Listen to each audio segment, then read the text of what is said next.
Film horor kok bawa-bawa simbol agama? Ini mau bikin penonton takut sama setan? Apa mau ngejauhin penonton dari agama nih? Gitu kira-kira yang sekarang lagi ramai dibahas seputar film horor yang bakal tayang sob. Gimana ceritanya? Yuk kita bahas pakai data.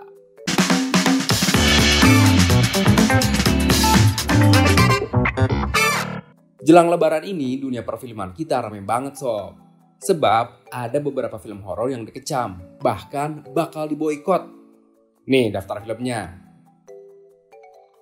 Film-film itu dikecam lantaran dianggap menggunakan simbol agama dan cenderung menistakan agama sob. Yang paling disorot sih film berjudul Kiblat, garapan Leo Pictures. Poster film ini dianggap menyesatkan karena dinilai bisa ngejauhin umat Islam dari ibadah sholat. Kalau ngelihat posternya sih emang ngeri juga ya. Kecaman buat film-film horor yang bawa-bawa simbol agama ini muncul dari berbagai kalangan. Mulai dari MUI, sutradara sekaligus penulis, dan yang pastinya netizen. Menurut sutradara dan penulis Gina S. Nur misalnya, film-film horor yang akhir-akhir ini dirilis cuma manfaatin simbol agama sebagai plot murahan. Kalau kita lihat, beberapa tahun belakangan ini memang banyak film horor Indonesia yang pakai istilah atau simbol agama, terutama agama Islam.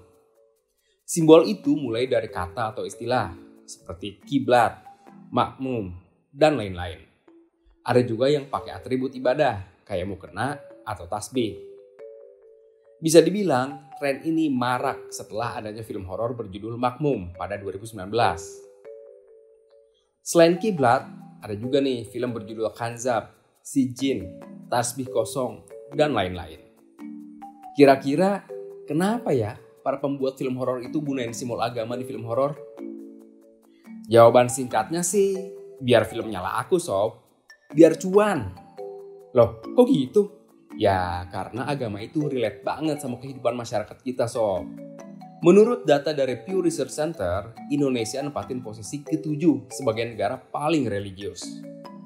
Makanya, sejak tahun 1980-an, simbol-simbol agama dipakai di banyak film horor Indonesia. Menurut peneliti budaya populer Indonesia, Kantika Van Heren, penggunaan simbol agama biasanya dipakai sebagai elemen deus ex machina dalam wujud pemuka agama. Istilah tersebut merujuk pada serangkaian plot di mana masalah yang tampaknya nggak bisa terpecahkan tiba-tiba terselesaikan oleh intervensi pihak yang tak terduga. Singkatnya, para pemuka agama itu muncul sebagai tokoh yang bisa ngalahin hantu atau setan sob. Penggunaan simbol agama dalam film horor gak cuma kejadian di industri perfilman nasional sob. Film-film Hollywood juga banyak kok yang pakai simbol agama dalam film horornya. Film-film kayak The Exorcist, The Nun, dan The Conjuring misalnya. Film-film itu kental banget sama simbol agama Katolik. Hal ini diakuin sama sutradara film The Nun 2, Michael Savage. Kata doi, agama selalu menjadi elemen penting yang ada di The Conjuring dan terkadang lebih banyak dibanding elemen lainnya. Omongan doi itu emang terbukti coy. Banyak film horor berbalut agama laris manis di pasaran. The Exorcist misalnya, bahkan jadi salah satu film dengan pendapatan tertinggi sepanjang masa. Dengan pendapatan mencapai $440 juta alias sekitar 7 triliun rupiah di seluruh dunia. 45 tahun kemudian, film The Nun juga jadi film horor laris manis dengan meraup $365 juta atau sekitar 5,7 triliun di seluruh dunia. Kenapa bisa laris? Ya balik lagi, karena atribut agama, dalam hal ini simbol agama Kristen, juga relate banget sama orang Amerika. Menurut data dari World Population Review, Amerika jadi negara dengan jumlah penganut Kristiani terbanyak di dunia. Jumlahnya mencapai 230 juta penduduk, alias setara dengan 11% dari populasi umat Kristiani di dunia. Kalaupun penontonnya ternyata bukan beragama Kristen, mereka tetap relate karena mereka udah akrab sama simbol agama Kristen sob. Nah, di Indonesia sendiri gimana? Yang gak jauh beda sob. Saat ini Indonesia adalah negara dengan jumlah penduduk muslim terbanyak kedua di dunia sob. Gak heran kalau simbol agama Islam dibawa-bawa terus di film horor. Di luar itu sebenarnya tanpa bawa-bawa simbol agama pun, sebenarnya film horor itu udah digemarin sob. Salah satu buktinya adalah dari 10 besar film terlaris sepanjang masa, nomor 1 diisi sama film horor, yaitu KKN di Desa Penari yang berhasil meraup 10 juta penonton lebih sob. Di posisi bawahnya juga ada film Pengabdi Setan 2, Komunian, dan Sewu Dino. Bahkan film yang baru aja masuk daftar terlaris yaitu Agak Lain bisa dibilang juga ada unsur horornya, meskipun jatuhnya horor komedi. Terus, apakah penggunaan simbol agama di film horor itu auto menistakan dan mengeksploitasi agama? Menurut beberapa sineas dan pemerhati film, ternyata enggak juga sob. Kita lihat lagi deh komentar dari Bagina Esnur. Kata Bagina, film-film horor yang belakangan ini muncul udah masuk ke ranah eksploitasi agama.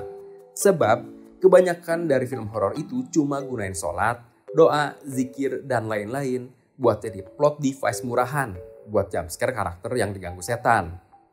Jadi intinya penggunaan simbol agama itu gak ada urgensinya ke plot cerita atau perkembangan karakter utama. Simbol agama bener-bener dipakai buat sarana nakutin penonton doang. Nah, kalau udah gitu, kata Bagina udah masuk ke ranah eksploitasi agama sob. Ngutip dari bbc.com, Bagina juga ngebandingin film horor Indonesia sama film horor Korea yang baru-baru ini tayang, yaitu Exhuma. Bagina mengaku suka sama film itu karena karakter utama dalam Exhuma punya keyakinan yang menjadi modal buat ngelawan iblis atau setan. Jadi simbol agama atau spiritualitas di film Exhuma dipakai buat perkembangan karakter utamanya sob. Masih ngutip dari bbc.com nih, kalau kata Mas Hikmat Darmawan, sebuah film dikatakan mengeksploitasi agama ketika dibuat tanpa riset yang baik, ide cerita yang kurang kuat, dan hanya nakut-nakuti penonton. Menurut Doi, salah satu film horor yang dibuat berdasarkan riset dan tidak mengeksploitasi agama adalah film Kodrat, yang dibintangin sama Bang Vino G. Bastian. Dia menambahkan, pembuat film Kodrat menyertakan konsultan dari santri. Alhasil, dari segi pembacaan ayat-ayat saat ruqyah misalnya, pembacaannya itu nggak ngasal. Nah, gitu sob. Kalau menurut kalian, film-film horor yang akan tayang jelang lebaran ini udah termasuk mengeksploitasi agama nggak sih? Coba dong tulis di kolom komentar. Ya udah. Sekian dulu Bang Data episode kali ini. Sampai jumpa di episode selanjutnya ya.